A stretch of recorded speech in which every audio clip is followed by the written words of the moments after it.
નમસ્કાર મિત્રો, મારી ચેનલ સ્ટડી વિથ રાજામાં સૌનું સ્વાગત છે.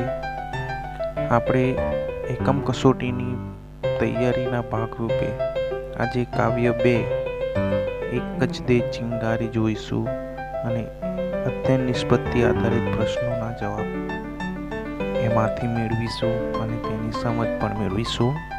પ્રશ્ન 1, નીચે આપેલા પ્રશ્નોના ઉત્તર લખો. કવિ માત્ર એક જ ચિંગારી શા માટે માંગે છે? કવિ માત્ર એક જ ચિંગારી માંગે છે કારણ કે પરમાત્માની કૃપાથી, તેમના આશીર્વાદથી જો જ્ઞાનની એક જ ચિંગારી મળી જાય તો સમગ્ર જીવન પ્રકાશિત થઈ જાય છે. બીજો પ્રશ્ન છે, જીવન ખર્ચી નાખવું એટલે શું કરવું? તો એનો જવાબ છે, કવિ પરમાત્મા સમક્ષ પોતાની તમામ બાબતોનો એકરાર કરે છે. આથી કવિ કહે છે, મેં અનેક નાના મોટા કાર્યો કરવામાં મારું જીવન ખર્ચી નાખ્યું છે, વેડફી દીધું છે. ત્રીજો પ્રશ્ન, કવિ પોતાની મહેનત ફળી નહીં એમ શા માટે કહે છે? તો એનો જવાબ છે, લાંબા જીવનકાળ જીવ્યા પછી કવિ પરમાત્મા સમક્ષ એકરાર કરે છે, કવિએ પોતાનું જીવન અનેક પ્રકારના નિરર્થક કામો કરવામાં ખર્ચી નાખ્યું, છતાં મારા જીવનમાં જ્ઞાનરૂપી પ્રકાશ થયો નથી. આથી કવિ પોતાની મહેનત ફળી નહીં એમ કહે છે. ના સળગી એક સગડી મારી, એ પંક્તિ દ્વારા કવિ શું કહે છે? તો કવિ પોતાના જીવનને સગડી સાથે સરખાવે છે. પરમાત્મા પાસેથી પ્રકાશ મેળવીને આકાશમાં તારાઓ ચમકી શક્યા છે, આકાશમાં ચાંદો અને સૂરજ પણ ઝળહળી શક્યા છે, પરંતુ મારા જીવનરૂપી સગડીને એકેય તણખો મળ્યો નથી, તેથી મારું જીવન અંધકારમય જ બની રહ્યું છે. આથી કવિ પોતાના જીવન વિશે વિચારીને કહે છે, ના સળગી એક સગડી મારી. ત્યાર પછી છે પ્રશ્ન 2, નીચે આપેલી ખાલી જગ્યા યોગ્ય શબ્દો વડે પૂરો. તો ઠંડીમાં મુજ ખાલી જગ્યા થથરે, તો કાયા. જે ખાલી જગ્યા લોઢું ઘસતા ઘસતા, તો ચકમક. ના ફળી ખાલી જગ્યા મારી, તો મહેનત. ના સગડી એક ખાલી જગ્યા મારી, તો સગડી. નીચે આપેલા શબ્દોના સમાનાર્થી શબ્દ લખો. અનલ એટલે અગ્નિ, આગ. વિપત એટલે આપત્તિ, મુશ્કેલી. સૂરજ એટલે સૂર્ય અથવા રવિ. કાયા એટલે શરીર અને દેહ. નીચે આપેલી કાવ્ય પંક્તિ પૂર્ણ કરો. એક જ દે ચિંગારીથી. તો આપણે આ કાવ્ય મોઢે કરી નાખીએ તો આવો પ્રશ્ન જ્યારે પૂછાય ત્યારે આપણે સરળતાથી લખી શકીએ. પછી આપણને કાવ્ય પંક્તિની સમજૂતી એવો પ્રશ્ન પણ પૂછી આપણે કોઈ કાવ્ય પંક્તિ આપી હોય કાવ્યની અને એની સમજૂતી આપવાનું પણ કહ્યું હોય તો આ કાવ્ય પંક્તિ છે, એક જ દે ચિંગારી મહાનલ, એક જ દે ચિંગારી ચકમક લોઢું ઘસતા ઘસતા, ખર્ચી જિંદગી સારી, જામ ઘરીમાં તણખો ન પડ્યો, ન ફળી મહેનત મારી, મહાનલ એક જ દે ચિંગારી. કવિ કહે છે, હે મહાનલ, હું આપની પાસે માત્ર એક જ ચિંગારી એટલે કે જ્ઞાનરૂપી પ્રકાશનું એક જ કિરણ માંગુ છું. જિંદગીના નાના મોટા કાર્યો કરતાં કરતાં આ લોઢારૂપી જીવનમાં અનેક ચકમક થઈ પરંતુ જામગરીમાં એકે તણખો પડ્યો નથી, એટલે કે જિંદગીમાં જ્ઞાનરૂપી પ્રકાશ થયો નથી. આ બધું કરતાં મારી મહેનત ફળી નથી. હે પરમાત્મા, હું આપની પાસે જ્ઞાનરૂપી પ્રકાશનું કેવળ એક જ કિરણ એટલે કે ચિંગારી માંગુ છું. ચાંદો સળગ્યો, સૂરજ સળગ્યો, સળગી આભ અટારી, ના સળગી એક સગડી મારી, વાત વિપતની ભારી, મહાનલ એક જ દે ચિંગારી. હે પરમાત્મા, પ્રકાશમાં ચાંદો પ્રકાશિત થયો છે, સૂરજ પ્રકાશિત થયો છે, આકાશમાં તારા રૂપે અટારી ઝળહળી ઉઠી છે, પરંતુ મારી જીવનરૂપી સગડી હજુ પ્રકાશિત થઈ નથી. આ વાત મારા માટે બહુ જ દુઃખદાયક છે. હે પ્રભુ, હું જ્ઞાનની રૂપી પ્રકાશની એક નાનકડી ચિંગારી તારી પાસે માંગુ છું. ઠંડીમાં મુજકાયા થથરે ખોટી ધીરજ મારી. વિશ્વાનલ હું અધિક ન માંગુ એક ચિંગારી, મહાનલ એક જ દે ચિંગારી. હે પરમાત્મા, ઠંડી રૂપી દુઃખોથી હું ધ્રુજી ઉઠ્યો છું અને દુઃખોથી મારી ધીરજ ખૂટી ગઈ છે. હે ભગવાન, હું આપની પાસે વધુ કશું જ માંગતો નથી, માત્ર એક ચિંગારી રૂપી જ્ઞાન મારા જીવનમાં પ્રકાશ ફેલાવે તેમ કરો. ભાષા સજ્જતા. બાળ દોસ્તો, આજે આપણે સ્વર અને વ્યંજન વિશે શીખીશું. ભાષાનો નાનામાં નાનો ઘટક એ ધ્વનિ છે. ભાષામાં આવા ધ્વનિઓ આપણે સ્વર અને વ્યંજન તરીકે ઓળખીએ છીએ. બાળ દોસ્તો, આ ધ્વનિ કેવી રીતે સંભળાય છે તે અહીં જુઓ. જો ફેફસામાંથી હવા નીકળી આપણી સ્વર પેટીમાંના નાદ તંતુઓમાં અવરોધાય છે. આ અવરોધાયેલા હવા પાછી મુખપથ એટલે કે મોઢા વડે અને નાસિકા પથ એટલે કે નાક વડે બહાર આવે છે, ત્યારે આપણને તે ધ્વનિ રૂપે એટલે કે અવાજ સ્વરૂપે સંભળાય છે. બાળ દોસ્તો, સ્વર અને વ્યંજન કેવી રીતે ઉદ્ભવે છે તે સમજીએ. મોં કે નાકમાંથી ધ્વનિ રૂપે સંભળાતું એ વાયુ મોજું જુદા જુદા પોલાણોમાંથી આંદોલિત થઈને બહાર આવે ત્યારે સ્વર સંભળાય છે. અહીં આપેલી આકૃતિ જો આપણે અ, આ, ઈ, ઉ, એ, ઓ, ઔ વગેરે બોલીએ છીએ ત્યારે આ ધ્વનિ મોઢામાં અવરોધાયા સિવાય સીધો જ સ્વર પેટીમાંથી આવતો અનુભવાય છે, જેને સ્વર કહેવાય છે. હવે અહીં મોં કે નાકમાંથી ધ્વનિ રૂપે સંભળાતું એ વાયુ મોજું ક્યારેક મોઢામાં તો ક્યારેક ગળામાં અવરોધાય છે, એટલે એ અથડાય છે. તે પછી તે બહાર આવે છે ત્યારે વ્યંજન સંભળાય છે. જો આપણે ક બોલીશું તે ગળામાં અથડાય ને બહાર આવે તો લાગે છે કે ચ બોલીશું તો તાળવે અથડાતો અને ર બોલીશું તો જીભ ફળીને ધ્વનિ નીકળતો જણાશે. બાળ દોસ્તો, વ્યંજન એટલે વી વત્તા અંજન. અંજન એટલે આંજવું, મેળવણી કરવી. જે ધ્વનિ ઘટક એકલો ન ઉચ્ચારાય પણ સ્વરની મેળવણી કરવી પડે તેને વ્યંજન કહે છે. બાળ દોસ્તો, હવે આપણે અઘોષ ધ્વનિ અને ઘોષ ધ્વનિ વિશે જાણીએ. તો અઘોષ ધ્વનિ નાદતંત્રી મહદ અંશે અલ્પ માત્રામાં અકંપ અવસ્થામાં કંપે ને જે ધ્વનિ ઉત્પન્ન થાય તે અઘોષ ધ્વનિ તરીકે ઓળખાય છે. દાખલા તરીકે ક, ખ, ચ, છ, ટ, ઠ, ત, થ. ઘોષ ધ્વનિ નાદતંત્રી સહેજ વધુ કંપનની અવસ્થામાં હોય ત્યારે જે ધ્વનિ ઉત્પન્ન થાય તે ઘોષ ધ્વનિ તરીકે ઓળખાય છે. દાખલા તરીકે ઘ, ઘ, જ, જ, ટ, ઢ, દ, ધ. બાળકો, જુદા જુદા ધ્વનિ આપણા મોઢામાંથી જુદી જુદી જગ્યાએથી નીકળે છે, આપણે તે જાણીએ છીએ. જો આ અક્ષરો બોલો ક, ખ, ગ, ઘ, ડ, તમે જોશો કે તે ગળામાંથી બોલાય છે. તેથી આ કંઠસ્થ વ્યંજન છે. તેવી જ રીતે ચ, છ, જ, જ, ઞ બોલતા તમે જોશો કે આપણી જીભ તાળવાને અડે છે. તેથી તે તાલવ્ય વ્યંજન છે. હવે આગળ જુઓ ટ, ઠ, ડ, ઢ, ણ બોલતી વખતે જીભ ઉપરના દાંતના મૂળ ભાગને અડે છે, એટલે તે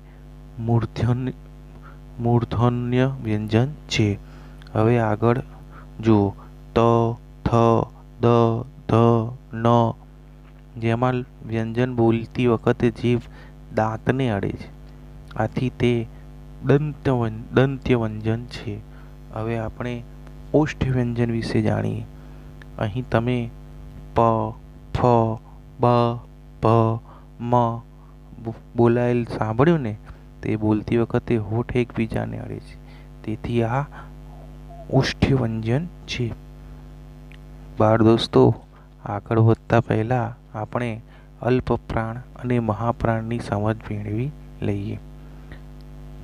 તો અલ્પ પ્રાણ જે વ્યંજનનો ઉચ્ચાર કરતી વખતે ઓછા પ્રાણવાયુની જરૂર પડે તેને અલ્પ પ્રાણ તરીકે ઓળખાય છે, અને જે વ્યંજનનો ઉચ્ચાર કરતી વખતે વધારે પ્રાણવાયુની જરૂર પડે તે વ્યંજનને મહાપ્રાણ કહે છે.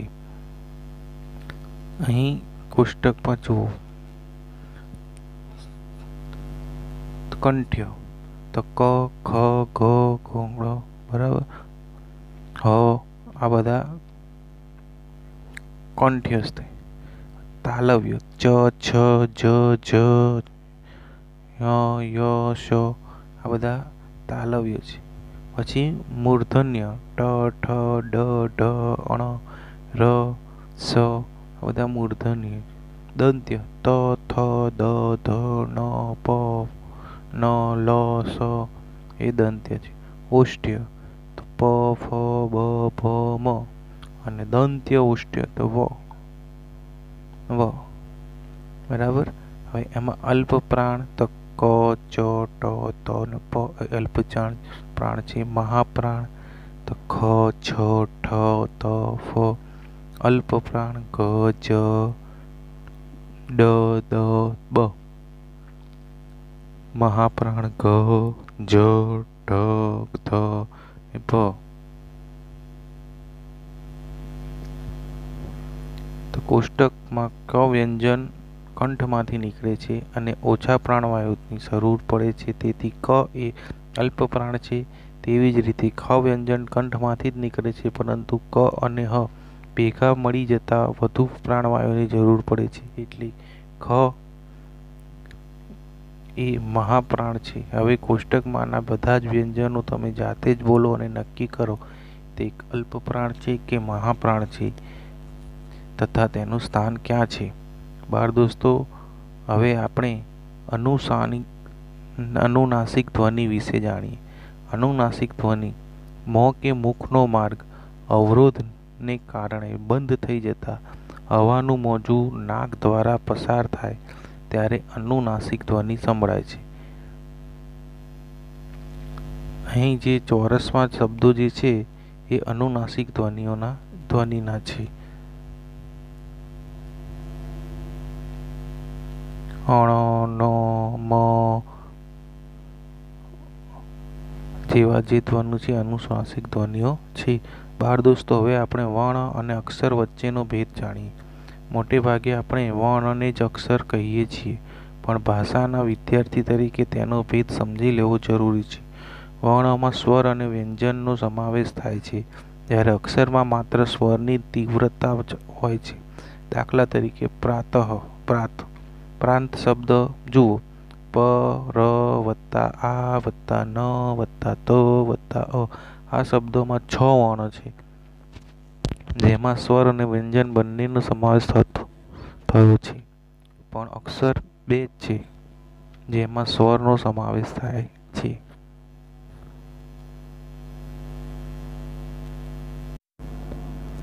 બાળ દોસ્તો, નીચે આપેલા સ્વર વ્યંજનોને જોડીને શબ્દ બનાવીને લખો.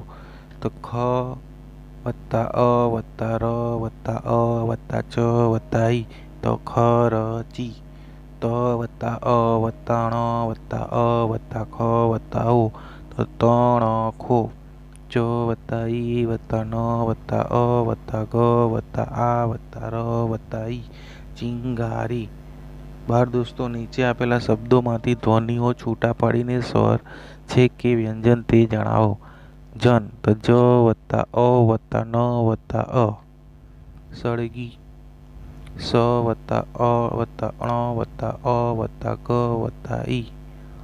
મહાનલ મ વત્તા અ વત્તા હ વત્તા આ વત્તા ન વત્તા અ વત્તા લ વત્તા અ. દોસ્તો, આ કાવ્ય જે છે એ એક જ દે ચિંગારી હરિહર ભટ્ટ એના લેખક છે. એમણે લખેલું આ પ્રાર્થના ગીત છે.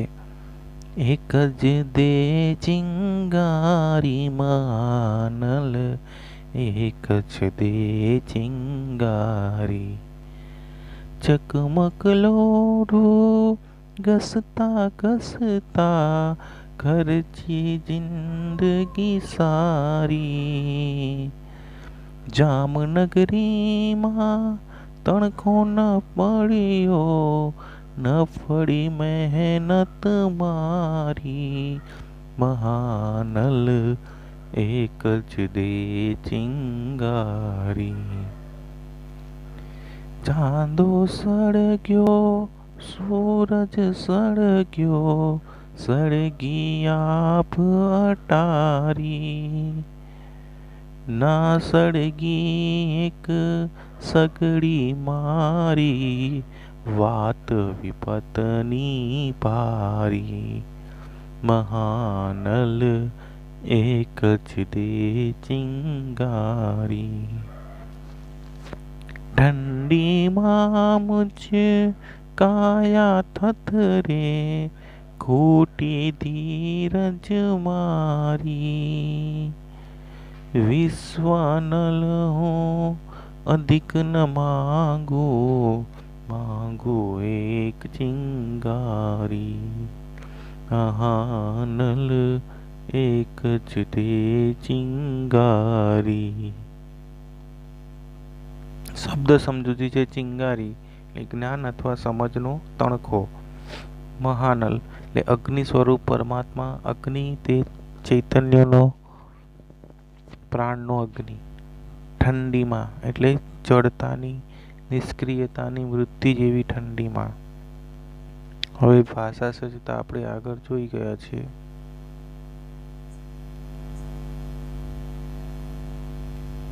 અભ્યાસ. તો નીચેના પ્રશ્નોના ઉત્તર માટે આપેલા વિકલ્પમાંથી સાચો ઉત્તર શોધીને તેનો ક્રમ અક્ષર પ્રશ્ન સામેના ચોરસમાં લખો. કવિ ઈશ્વર પાસે શું માગે છે? તો જવાબ આવશે ગ, ચિંગારી. તણખો ક્યાં ન પડ્યો? તો જેનો જવાબ આવશે જામગરીમાં તણખો ન પડ્યો. ખ, નીચેના પ્રશ્નોના એક એક વાક્યમાં ઉત્તર લખો. કવિ પોતાની મહેનત એળે ગઈ એમ શા માટે કહે છે? તો કવિએ આખી જિંદગી ખૂબ કામ કર્યું, પરંતુ તેમનામાં જ્ઞાનરૂપી તણખની એક ચિંગારી, એક તણખો થયો નહીં અને તેમને જ્ઞાન મળ્યું નથી. તેથી કવિ એમ કહે છે કે મહેનત એળે ગઈ. કવિ કઈ વાતને ભારે વિપતની ગણે છે?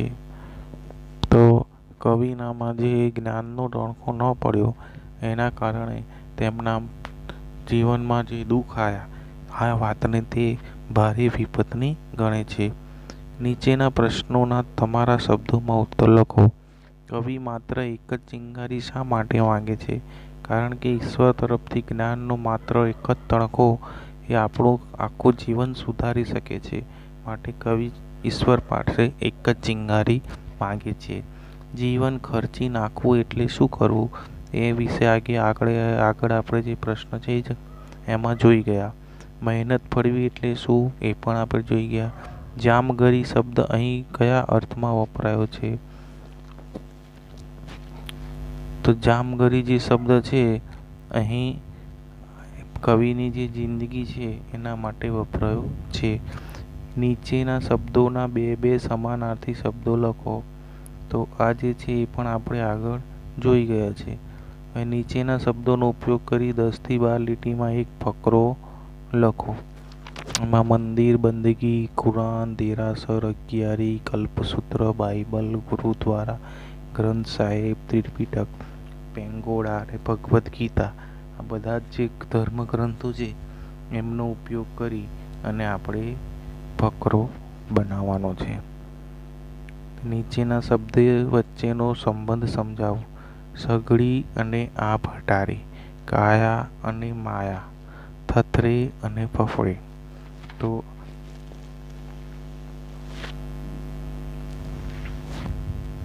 આવા બીજા પ્રાર્થના ગીતો છે એ મેળવી અને આપણે ગાવાના છે. તો બાળકો, આ પ્રવૃત્તિ આપણે અહીંયા સમાપ્ત કરીએ છીએ. અને જો સુધી તમે મારી channel study with Raja subscribe ના કરી હોય તો સબસ્ક્રાઈબ કરી લો અને બેલના આઇકોન પર ક્લિક કરો, જેથી આવતી બીજી પ્રવૃત્તિઓ તમે તમારા મોબાઈલ પર સીધી જોઈ શકો.